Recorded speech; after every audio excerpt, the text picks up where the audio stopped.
Okay, तो क्या James ली अपना प्लान रिवील करने वाला है? आखिर जेम्स ली का प्लान क्या है और लुकिज्म के चैप्टर 555 में क्या होने वाला है? तो चलिए आज करते हैं कंप्लीट प्रिडिक्शन। लुकिज्म का चैप्टर 554 भी बिल्कुल बाकी चैप्टर्स की तरह एक क्लिफ हैंगर पर खत्म हुआ। बोले तो जेम्स ली एके डियागो कैंग उस प्रेस कॉन्फ्रेंस के अंदर कुछ तगड़ा अनाउंस करने ही वाला था कि चैप्टर वहीं पे खत्म हो गया और हमारे मन में रह गए कई सारे सवाल और उसके मिक्स जवाब। जैसे कि डियागो कैंग क्या प्रेस कॉन्फ्रेंस में डैनियल की 2 बॉडी वाले सीक्रेट को रिवील करने वाला है, और क्या इस पावर कपल का ब्रेकअप सच में हो चुका है, और आखिर इन सब के बीच एली जेंग और जे होंग कहाँ है? तो सबसे पहले बात करते हैं जेम्स ली के बारे में।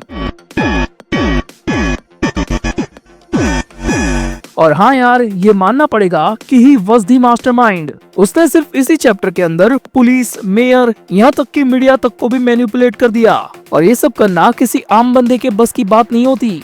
बट यहीं पर एक सवाल आता है कि आखिर उसका प्लान क्या है?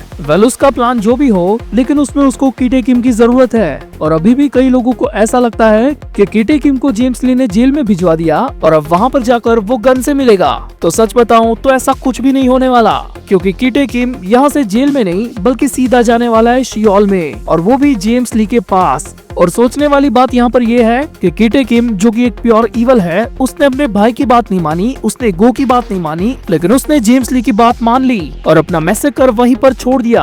और इस छोटी सी बात से ही हमें समझ जाना चाहिए कि जेम्स ली की मैनिपुलेशन और तगड़े लोगों पर उसका कंट्रोल किस लेवल का है। और ये सारी चीज हम उसके कैरेक्टर में पहले से देखते हुए आए हैं, पर अभी करंट स्टोरी लाइन के अंदर उसकी मैनिपुलेशन स्किल इस पूरे आर्क में थ्रू आउट दिखी है, और उसने कीटे किम के द्वारा फैलाए हुए रायते को क्या ही कवर अप किया है। ये दिखाता है कि जेम्स ली का इन्फ्लुएंस इस लुकिज्म के यूनिवर्स में कितना डीप हो चुका है। और अब आते हैं उसके प्लान पर, जिसके बारे में 2 से 3 पॉसिबिलिटी है, तो हम हर एक पॉसिबिलिटी को डिस्कस करेंगे। तो पहली और सिंपल पॉसिबिलिटी है कि जेम्स ली अपने प्लान के बारे में पहले ही रिवील कर चुका है डैनियल पार्क को, और ये चीज हुई थी बुशान आर्क के शुरुआत से जस्ट पहले, जहाँ पर सेकंड बॉडी डैनियल को जेम्स ली ने कहा था कि वो एक सोसाइटी विदाउट इवल बनाना चाहता है।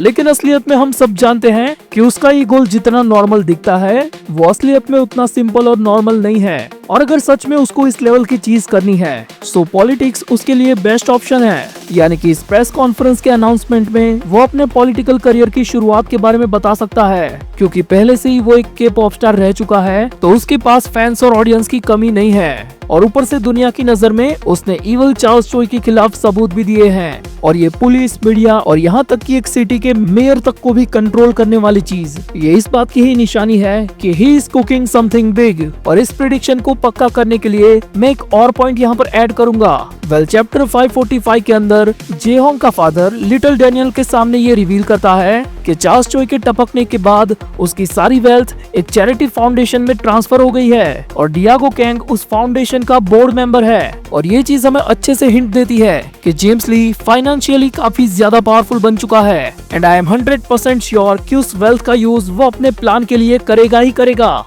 तो सीधी सी बात कि पैसा और पावर, ये दोनों चीज डियागो कैंग के पॉलिटिकल करियर को एक अच्छा सा पुश दे सकती है।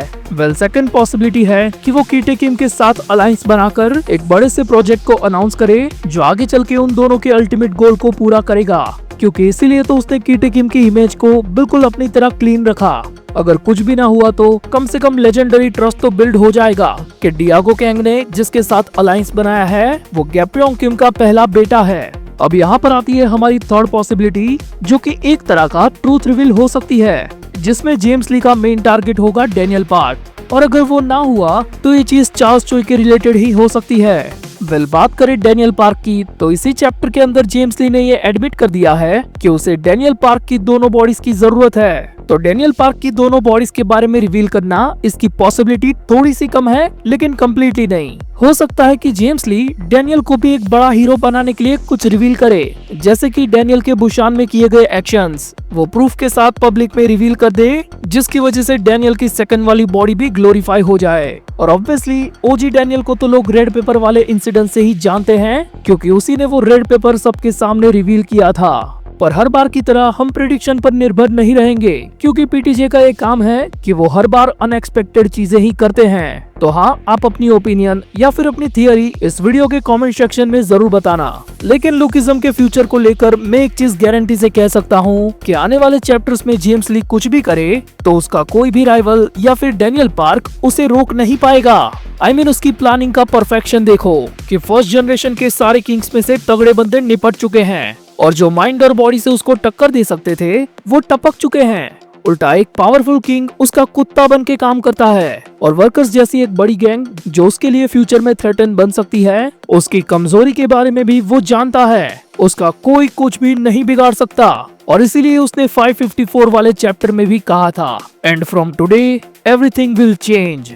बात करें डिटेलिंग की तो यहाँ पर खास 3 चीजें देखने को मिली। नंबर 1 कि जब जेक किम ने कीटे किम को मुंह पर ही झाड़ दिया और ये चीज देखकर जून गो हंस रहा था और ये हंसी उस बात की नहीं थी कि जेक ने कीटे किम की बेइज्जती कर दी, बल्कि वो जानता था कि जेक की इस गलती पर कीटे किम कुहाड़ी निकालकर क्या करने वाला है। नंबर 2 कि कीटे किम को सच में दर्द फील नहीं होता।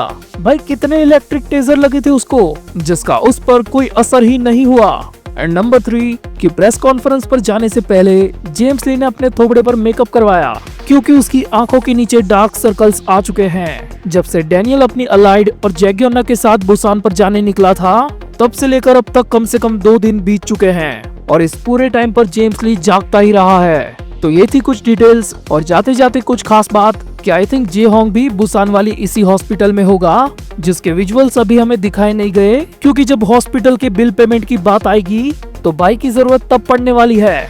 और रही बात एली जेंग की तो इसका जवाब पीटीजे के अलावा और कोई नहीं दे सकता। अब अगर इस वीडियो पर 2500 लाइक्स आ जाती है तो मैं आप लोगों के लिए पूरे के पूरे बुसान आर्क को काफी गंदा वाला रोस्ट करूंगा। तो अगर वो वाली वीडियो देखना चाहते हो तो इस वीडियो के लाइक्स का माइलस्टोन पूरा करना जरूरी है। और हाँ, जाते जाते आधे ठाकुर का गाना भी।